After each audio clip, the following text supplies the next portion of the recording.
Hola a todo el mundo, vamos a intentar explicar un poco por encima, sin entrar en demasiados detalles, en qué consiste Mythic. Es un emulador de director de juego, un simulador, ¿no? Que podríamos decir también. Mythic es, ante todo, una herramienta que nos va a ayudar a responder todas estas preguntas que normalmente respondería un director o directora de juego, y esto se puede hacer pese a que Mythic ha sido concebido para jugar en solitario. Es una herramienta que se puede usar perfectamente para jugar en cooperativo o para jugar siendo un director y usando a Mythic como codirector, ¿vale? Dejándole algunas de las decisiones, ¿no? Esto es una cosa que, por ejemplo, hace Rol con Cosas en sus partidas, que tiene un vídeo por ahí explicándolo, que está muy interesante también, en el que él pues simplemente usa Mythic como adenda a sus decisiones, ¿no? Las decisiones que toma y a los elementos que saca del juego. Bueno, como hemos dicho, pues Mythic tiene una cantidad de herramientas que nos da un sistema muy sólido para simular la dirección de cualquier juego de rol, ¿no? Se puede jugar con cualquier juego que tengáis, bueno, con casi todos los juegos, ¿no? que requieran un director de juego, desde pues Dragones y Mazmorras, Vampiro, la llamada de Cthulhu, no sé, los grandes y los pequeños, ¿no? Todos los juegos que se os ocurran, pues se le puede aplicar, si no todo el conjunto de Mythic, partes que os interesen, tanto para jugar en solitario, como para jugar en cooperativo, como para que os ayude en vuestra labor narrativa como director de juego, incluso para preparar las partidas, ¿no? También es una herramienta fantástica para eso. Y yo os recomiendo que leáis todos los consejos que trae, todos los ejemplos, y exprimáis al máximo el libro, porque tiene muchísimas cosas que yo cuando lo leí me petó la cabeza. Yo conocí este juego con la primera edición y ahora la segunda edición pues está mucho más limpia, mucho más definido todo. Hay unos ejemplos muy útiles. Para mí los 5 puntos clave de Mythic, en los que destaca por encima de cualquier otro sistema de simulación de director de juego, son las listas de aventura, la tabla de destino, el factor del caos, las escenas aleatorias y las tablas de significado. Lo voy a explicar muy brevemente todo. Las listas de aventura son todas esas cosas que tiene el director de juego en el cajón, ¿no? Tanto la lista de personajes no jugadores, como de localizaciones, como las tramas que hay por detrás de una aventura. Y todo esto pues Mythic lo engrana dentro de... lo mecaniza, ¿no? Dentro del propio sistema, para que vaya cogiendo elementos, ¿no? de estas listas que preparas de antemano o durante la partida. La tabla de destino es la típica tabla de sí, no, sí excepcional, no excepcional, pero detallada de una manera que es muy intuitiva, es muy fácil y tiene muchos matices. El factor de caos es una cosa que controla el flujo del juego, que hace que la tensión se dispare, que sea mucho más fácil que aparezcan momentos de acción, momentos de incitación a la aventura. Y cuando el factor de caos es más bajo, pues es más fácil que tengamos unos momentos tranquilos, que la aventura, digamos, vaya como nosotros como jugadores esperamos. Las escenas aleatorias es otro punto importante, ¿no? Que los jugadores esperan de un director de juego, y es que les sorprenda con cosas. En Mythic, cada vez que iniciamos una escena nueva, lo hacemos en base a unas expectativas que tenemos como jugadores, ¿no? De qué creemos que va a pasar a continuación. O sea, si estamos en una taberna, hay una persona que nos da una misión, lo que esperamos a continuación es que los jugadores, pues, que los personajes pues se pongan en marcha o que vayan a dormir o lo que sea. Entonces siempre hacemos una prueba antes de empezar la siguiente escena para ver si ocurre algo que cambie todo, ¿no? Que de pronto pues a lo mejor, no sé, nos sale que la taberna se ha incendiado, o que alguien llega pidiendo ayuda de última hora, o que el tipo que nos está dando la misión realmente nos damos cuenta de que nos está intentando tender una trampa. Y por último, pues las tablas de significado, que son una chispa para que lleguemos a una idea, ¿vale? En Mythic funciona con expectativas y con ideas. Si tienes una idea, la usas en el juego en solitario, tanto en el juego solitario como en cooperativo, cuando necesitamos improvisar una escena, y también cuando somos directores de juego. Cuando necesitamos improvisar una escena, a veces no se nos ocurre nada, pues para eso están las tablas de significado. tenemos tablas de significado tanto de acciones como de descriptores, ¿vale? Y ahora vais a ver la lista infinita de tablas de elementos que son tono de aventura, acciones de animales, descriptor de un ejército, personajes, apariencia del personaje, comportamiento en un combate, conversaciones del personaje, o sea, que todo esto también podemos simular incluso una conversación, ¿no? De qué está hablando o en qué actitud está hablando un personaje, motivaciones del personaje, trampas en una mazmorra, lo que se nos ocurra, ¿vale? Todo esto son chispas creativas que nos incitan a tener una idea. ¿Cómo funciona Mythic? ¿Cuál es la estructura básica? Pues la preparación, la determinación de la primera escena, jugar escenas y hacer preguntas, terminar la escena y registrar las cosas que nos han ocurrido en esta escena y por último pasar a la siguiente escena. Vale, ahora vamos a describir todas estas partes por separado. Vale, con la preparación lo primero que tenemos que hacer es elegir un sistema y crearnos un personaje. Cualquier sistema, cualquier personaje que queramos jugar y que nos resulte interesante. O podemos simplemente jugar usando el propio sistema de Mythic, ¿no? Y sin necesidades de otros sistemas adicionales. Pero es muy interesante usar un sistema de juego de rol ya creado porque suele tener su propio trasfondo, sus propios personajes, su propio mundo, ¿no? Entonces, Mythic ahí brilla muchísimo, pero es importante de antemano preparar unas listas. Para hacer las listas podemos usar generadores específicos, o sea, tenemos unas herramientas adicionales que nos puede dar el propio juego, por ejemplo, una lista de hechizos de dragones y mazmorras o una lista de clanes de vampiro la mascarada o una lista de, yo qué sé, de localizaciones de algún juego postapocalíptico, ¿no? Todas esas cosas que Mythic nos puede suplir a nivel de chispa para darnos ideas. Otros juegos tienen sus tablas específicas de estas cosas, ¿no? Por ejemplo, el manual del Dungeon Master de Dragones y Mazmorras tiene listas de encuentros con enemigos por nivel. Pues esas son muy útiles y son cosas adicionales que puedes aprovechar de cada sistema de juego que hayas seleccionado, ¿no? O puedes usar Mythic para todo y ya está, ¿no? Pues entras a una sala y tiras en descriptores de interior o tiras en salas de mazmorra y dejas que las palabras que nos dan con las tablas de significado pues nos inspiren. También, como hemos dicho antes, las listas de aventuras, que son esto de aquí, un momentito. Vale, las listas de aventuras son súper importantes para Mythic. ¿Por qué? Porque con el propio sistema mecánico nos va a ir trayendo de vuelta estas cosas que pongamos en la lista de aventuras. Tenemos la lista de tramas y la lista de personajes. ¿Qué vamos a hacer con esto? En la lista de tramas vamos a meter cosas que nos interesen a nosotros como jugador que aparezcan en el juego. Por ejemplo, que hay un libro que estamos buscando, ¿vale? Pues simplemente ponemos en la primera entrada ponemos el libro perdido. Y otra trama que nos interese puede ser, por ejemplo, hay un archimago malvado y lo ponemos también en la trama. Y también en la lista de personajes pues metemos evidentemente todos estos personajes que también queremos que aparezcan en la partida. Puede ser un pícaro que es amigo tuyo, que conociste por ahí, que te salvó la vida en un momento dado, o puede ser tu mentor que está por ahí y que pues tienes una relación con este mentor y quieres que de vez en cuando pues aparezca en la partida, ya no solo dentro de la escena, sino que le ocurran cosas, ¿no? O que ocurran cosas relacionadas con este personaje. Dentro de la lista de personajes también metemos localizaciones y cosas importantes, ¿no? Por ejemplo, el bosque petrificado.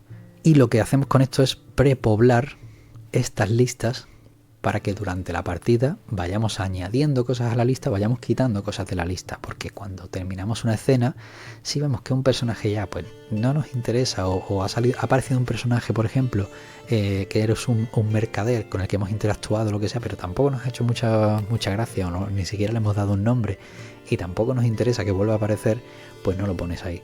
Aquí en esta lista es lo que a ti como jugador te gustaría ver en la partida, simplemente. Tras la preparación llega la decisión de cómo vamos a hacer la primera escena. La primera escena suele ser la más importante de una campaña porque es como la que sienta las bases, ¿no? de cómo va a desarrollarse todo. Es cuando conocemos al personaje, es cuando tenemos los primeros compases del mundo que nos rodea. Entonces, si tienes una idea de cómo quieres que empiece tu partida, de cómo quieres que tu personaje empiece a relacionarse con el mundo, adelante, coge esa idea y ponla sobre la mesa y desarróllala. Y si no tienes una idea, pues recurres a cualquiera de las herramientas de Mythic para crearte una idea, ¿vale? Aquí tenemos ideas varias, ¿vale? Para estrategias para conseguir una primera escena potente, que puede ser la idea inspirada, que es una idea que se te ocurre de cualquier cosa, un evento aleatorio, que luego hablaremos de los eventos aleatorios, usar las tablas de significado, que es pues tirar en las tablas a ver qué te sale y a ver si te salta la chispa y si te ocurre alguna idea, o usar las 4 preguntas, que es el quién, cómo, dónde y cuándo. Vale, entonces, determinando quién está en la escena, qué está pasando, dónde estamos y cuándo está ocurriendo todo esto, pues tenemos con esas 4 preguntas una escena ya determinada. Y ahora para esas 4 preguntas también podemos usar cualquiera de las cosas que hemos dicho antes, ¿no? Anteriormente, las tablas de significado y tal. Después de preparar la escena, la primera escena, lo que vamos a hacer es, pues ya con todas las escenas a partir de la primera, jugar la escena y hacer preguntas. ¿Cómo se juega la escena? Pues podemos jugar la escena exactamente igual que jugaríamos si tuviéramos un grupo, si tuviéramos un director de juego. Vamos a volver al ejemplo de la taberna. Nuestro personaje mago, de nivel bajo, está empezando, ¿no? Empezando a ser aventurero, que está buscando este libro perdido, entra a la taberna, pues es de noche, me imagino la historia de que llega a la taberna de noche después de un largo viaje. Le han dicho que por esta zona pues puede que haya una biblioteca en la que quizá encuentre ese libro, y una vez entra a la taberna yo puedo detallar todo lo que quiera, realmente, pero si quiero dejar algo al azar, si quiero dejar algo a la decisión del máster, pues yo hago preguntas, ¿no? Vamos a intentar siempre que la respuesta sí implique acción, que implique aventura. Por ejemplo, ¿este personaje me quiere traicionar? O cuando abro la puerta veo enemigos, ¿vale? Siempre que la respuesta sí sea algo que nos lleve a la acción. Entonces yo digo que entro en la escena y a partir de ahí pues puedo preguntar o puedo seguir inventándome. ¿Está la taberna abarrotada? ¿Ves que siempre pregunto una pregunta que lleve a interés de drama o acción? ¿Está abarrotada la taberna? Pues la pregunta es, si la respuesta es sí, pues ya sé que la taberna está abarrotada. Si la respuesta es no, pues puedo preguntar ¿por qué? ¿Por qué no está abarrotada la taberna? ¿Está sucia? Y ya podemos seguir haciendo preguntas así hasta el infinito, pero lo ideal es intentar hacer las menos preguntas posibles. ¿Por qué? Porque cada vez que hacemos preguntas ralentizamos un poquito el tema narrativo, pero es importante que hagamos preguntas para dejar algo en manos del azar. Y también puede salir un evento aleatorio que pase otra cosa. Los eventos aleatorios, que no los he explicado, cuando hacemos una pregunta de destino, esta tabla, como veis, antes de hacer la pregunta determinamos su probabilidad, ¿vale? Como veis, si sale 50-50, por ejemplo, el tipo saca una de estas, ¿no? Y digo, vale, pues me ataca, es probable que sí, entonces me voy a, ¿no? Es muy probable. Y si saco menos de 75 en una tirada de 100, es que el tío me ataca. Y si sale menos de 15, es que el tío me ataca, pero a saco paco. Y si sale más de 75, no me ataca. Y si sale más de 96, que es el numerito pequeñito este, no solo no me ataca, sino que además huye, por ejemplo, ¿no? Y ahora, lo interesante es los eventos aleatorios. Si te salen dobles, ¿vale? Si en la tirada de un dado del de 100, si tiras los dos de 10 y sale el mismo número, va a desencadenarse un evento aleatorio. Vale, pues se desencadenan los efectos aleatorios y como veis los efectos pueden ser que ocurre algo en un lugar remoto, cualquier cosa, aparece un personaje nuevo, un personaje secundario hace una acción, algo positivo le pasa a un personaje secundario, algo negativo le pasa a un personaje secundario, se avanza en la trama, le pasa algo positivo al personaje o algo negativo al personaje, ¿vale? O se cierra una trama, en fin. Lo podéis tirar en esta tabla o directamente podéis elegir. Lo normal es que si tenéis algo claro que va a pasar, pues elijáis, ¿no? Entonces, en cualquier pregunta que hagáis, puede salir un evento aleatorio, ¿vale? Podemos hacer preguntas abiertas. Por ejemplo, llegamos, ¿cómo es el ambiente? No tienen que ser preguntas de sí o no. ¿Cómo es el ambiente en el interior? Pues podemos ir, por ejemplo, vamos a mirar si hay alguna tabla, ¿no? Para esto. No tienes que centrarte en usar una tabla concreta, ¿vale? Pues por ejemplo en descriptores de la ciudad podría salirnos conflicto pobre. Conflicto pobre, pues podemos decir que a lo mejor dentro de la ciudad tiene un problema bastante grave con la indigencia. Lo podemos hacer esto como si fuésemos un grupo de jugadores y yo tengo la responsabilidad de interpretar lo que dice Mythic y yo soy un jugador más, por ejemplo, ¿no? O el director. Y si el grupo de aventureros entra a la sala y a mí me salen estas palabras, pues puedo decirles directamente que os empiezan a mirar mal, alguien se levanta y dice, no, queremos por dioseros en esta taberna. Y lo importante de esto es que hagamos preguntas como si Mythic fuera nuestro director de juego. Y Mythic lo que nos va a dar es elementos para que nosotros hagamos temporalmente de director de juego y expliquemos y interpretemos todo esto y le demos en conjunto. Como ya he dicho, Mythic se usa para solitario, para cooperativo o para codirector de juego. Esto, cuando veáis ejemplos de juego lo vais a ver clarísimo. ¿Qué sentido tiene que yo esté usando un sistema de rol como por ejemplo Dragones y Mazmorras para esto? Pues puedo meter por dentro todo lo que es el sistema de juego de Dragones y Mazmorras. Si hay un combate o si al irnos a la cama nos sale escena interrumpida y alguien saca una espada e intenta atacarnos, pues ahí resolvemos todas las tiradas de combate con las reglas de Dragones y Mazmorras. ¿Y qué pasa con los enemigos? Pues los enemigos tienen en Mythic su propia tabla de comportamiento de personaje no jugador. Por ejemplo, el personaje hace esto. Y ahora la pregunta es, sí, el personaje hace lo que espera que hagas, lo que tú como jugador esperas que hiciera. Por ejemplo, si el tipo se saca un cuchillo y va a atacarte, lo que esperas es que te siga atacando hasta que te mate, ¿no? No, pues hace lo siguiente que te esperabas. Pues a lo mejor en vez de atacarte lo que hace es coger a alguien de rehén y decirte que sueltes lo que sea. Un sí excepcional puede decir que hace lo que iba a hacer, pero con mucha más intensidad. Por ejemplo, en vez de ir a atacarte, lo que hace es cargar contra ti y exponiéndose a lo que sea. Un no excepcional es que a lo mejor tú esperabas que te fuese a atacar, pero de pronto desaparece. No sabes por qué, tendrías que buscar una explicación, ¿no? ¿Cómo acaba la escena o cuándo acaba la escena? Pues la escena acaba simplemente cuando tú creas que la escena ha terminado. Cuando lo que querías explorar tú como jugador en esa escena ya te ha quedado satisfecho, ya te ha quedado respondido. Si hay un cambio en el tono de la escena o no quiero explorar más esto que está pasando, o la taberna me resulta ya como que se queda en un segundo plano, pues empiezo otra escena que puede ser a lo mejor, pues venga, voy a descansar porque acabo de llegar de un largo viaje, pido alojamiento, voy a dormir. Y ahora abro una siguiente escena. Pero antes de abrir la siguiente escena, tengo que hacer dos cosas. Primero, registrar qué ha pasado, ¿vale? Tenemos un registro y escribimos un poco qué ha pasado en la escena. Llegamos a la taberna y preguntamos por tal. Y si queremos añadir algo más de lo que ha pasado, pues lo añadimos. Vale, una vez hemos registrado lo que ha pasado, miramos las listas de aventuras. Decimos, vale, queremos añadir algún personaje, queremos añadir alguna trama que se haya desarrollado, queremos quitar alguna que ya no nos interese, y miramos el factor del caos. ¿Se ha descontrolado la escena o por el contrario el personaje ha estado más o menos en control de todo lo que pasaba? Pues ajustamos el factor del caos en consecuencia. Una vez terminado la escena, vamos a pensar en la siguiente escena. Esto funciona con expectativas. Prácticamente todo en Mythic funciona con ideas y con expectativas. ¿Qué va a pasar en la siguiente escena? Pues en la siguiente escena vamos a entrar en la habitación y vamos a dormir. Y eso es lo que nosotros como jugadores esperaríamos que pasara en la sesión. Pero vamos a ponerlo a prueba. ¿Cómo vamos a poner esto a prueba? Pues según el factor del caos que tengamos, vamos a tirar un dado, ¿vale? Si el factor del caos, por ejemplo, es 5, tiramos un dado de 10.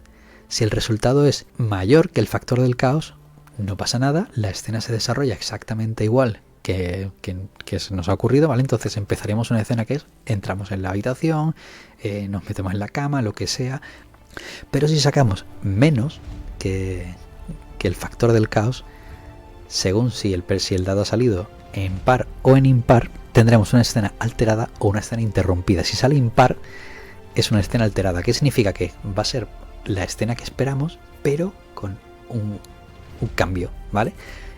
Mythic te da una lista de formas de alterar tu escena, ¿vale? Por ejemplo, que lo que pase realmente sea lo siguiente que te esperabas, ¿no? Pues si vamos a ir a la cama, pero yo estaba pensando que a lo mejor al llegar a la cama alguien nos está esperando para tendernos una trampa, pues directamente puedo usar esa idea, ¿no?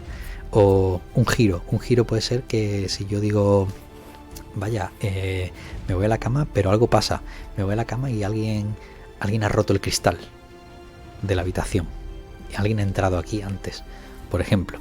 O puedo hacer una pregunta de destino, es decir, pues cuando entro a la habitación, ¿no? Puedo hacer una pregunta de sí o no, o puedo usar las tablas de inspiración, o puedo usar una tabla que hay para ajuste de escenas, que eso pues ya cuando leáis el libro veréis que tiene muchísimas herramientas para hacer esto.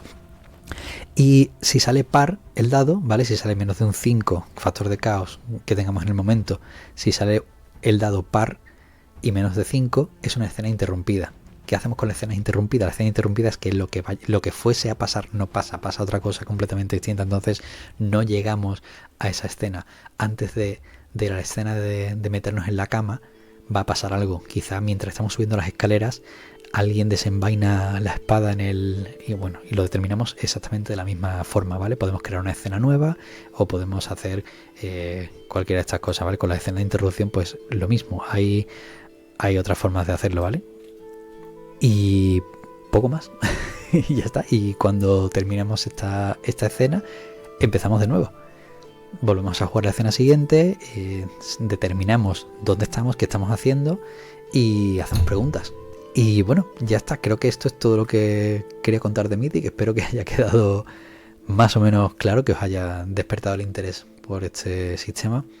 Y lo ideal es que lo leáis vosotros, que veáis qué herramientas podéis aprovechar y que lo disfrutéis y que probéis, por supuesto, jugarlo en cooperativo, jugarlo como un complemento para vuestras partidas o simplemente para sentaros y jugar en solitario y disfrutar de una aventura que queráis contar. Y siempre ten en cuenta que si estás jugando en solitario no hay ninguna forma equivocada de hacerlo, siempre y cuando te estés divirtiendo, ¿vale? Que no dejéis que nadie venga y os diga ¡jugáis mal! Y pues nada, muchísimas gracias por el interés y por haber visto el vídeo hasta aquí. Y intentaremos hacer una partida para que veáis cómo funciona Mythic. Aunque os recuerdo que hay muchísima gente ya haciendo partidas con Mythic, sobre todo en el campo de los juegos en solitario, ¿no? Así que, pues nada, hasta la próxima y muchas gracias.